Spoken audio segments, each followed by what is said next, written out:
It's as different as any human being, anything could ever be. Like, I can't make a generalization about autism to be like, this is what to know about autism. Accept that, be open to it being as different as any human being you've ever known. So I'm not going to make a generalization about autism because it is so heterogeneous in that it looks totally different from person to person. Hi, I'm KatyBeth Adamo. I am a spin instructor at TruFusion. I am a public high school inclusion teacher, and I am also a PhD student at UNLV studying autistic women. Obviously, movement can be very calming. A lot of times they will have comorbid or co-occurring anxiety, depression, OCD, a list of other things. Breath work, yoga, mindful movement, all calming mechanisms, things like that can really help to regulate them, as well as super high impact stuff. Some of the things we do at TruFusion, I teach spin. That's super aerobic exercise and super high intensity. That could be, on one hand, super overwhelming for a neurodivergent person, but it could also be the opposite. It could be overwhelming in a good way, in a way that releases the tension, but it really depends on the person, and that's the whole thing about autism and neurodivergence.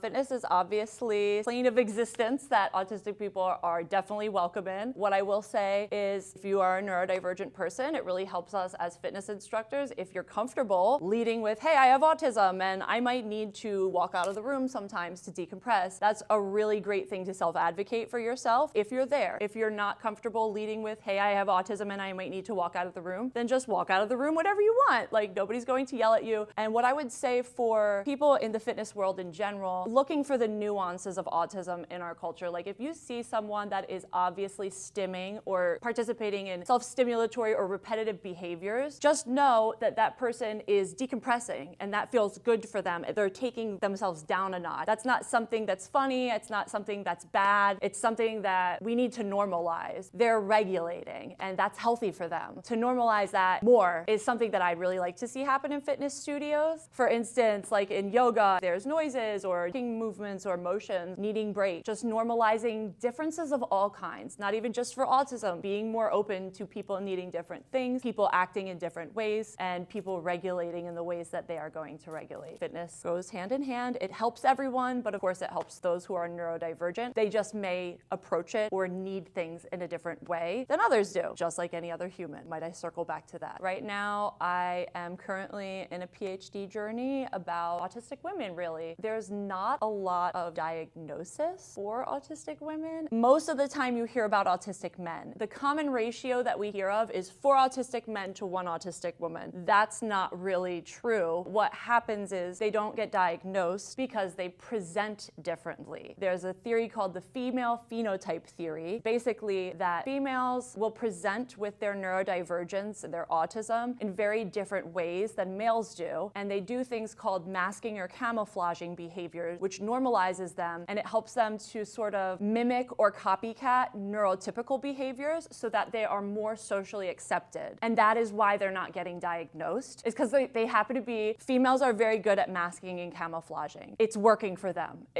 They're doing it right because it's working for them, and they're flying under the radar. They're not getting that diagnosis. So subsequently, what that would mean is they had a diagnosis when they were little. They could have been getting all kinds of services and things like that.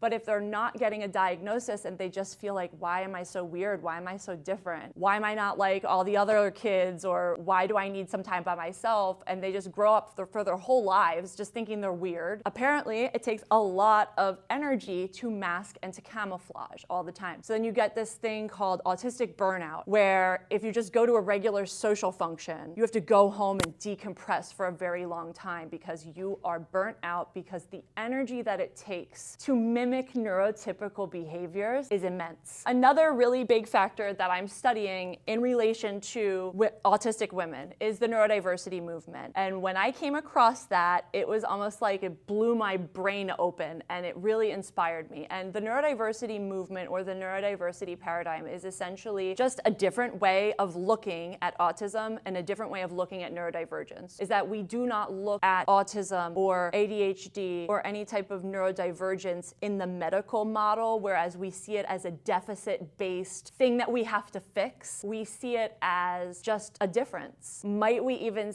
go beyond that and say a positive difference that can be essential to human thriving? There's lots of books written about it. It's just basically celebrating autistic traits instead of trying to fix them or normalize them. And I think that that's very inspiring.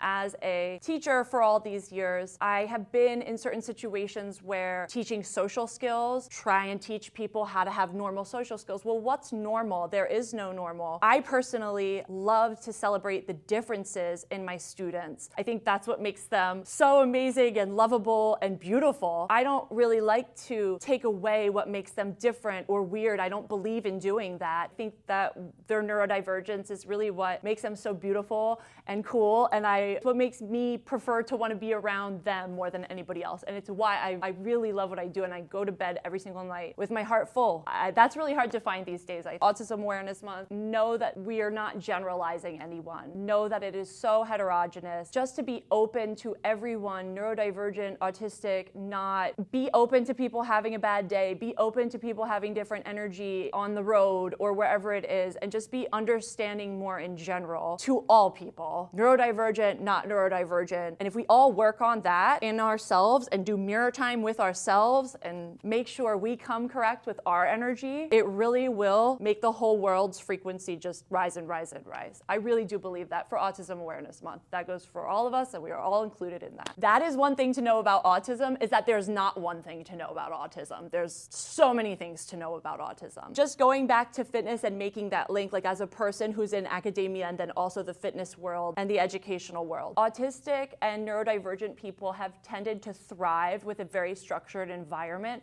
So like class schedules, things that you can sign up for to be socially bound to show up, put that in your schedule as a very rigid exercise routine, is sometimes very helpful for those of us who thrive in a very structured environment. So I think having, well, this is what class I do on Monday nights, and this is what class I do on the weekends, having that rhythm and that predictability of the class schedule, I think can be very beneficial to neurodivergent people of all different types.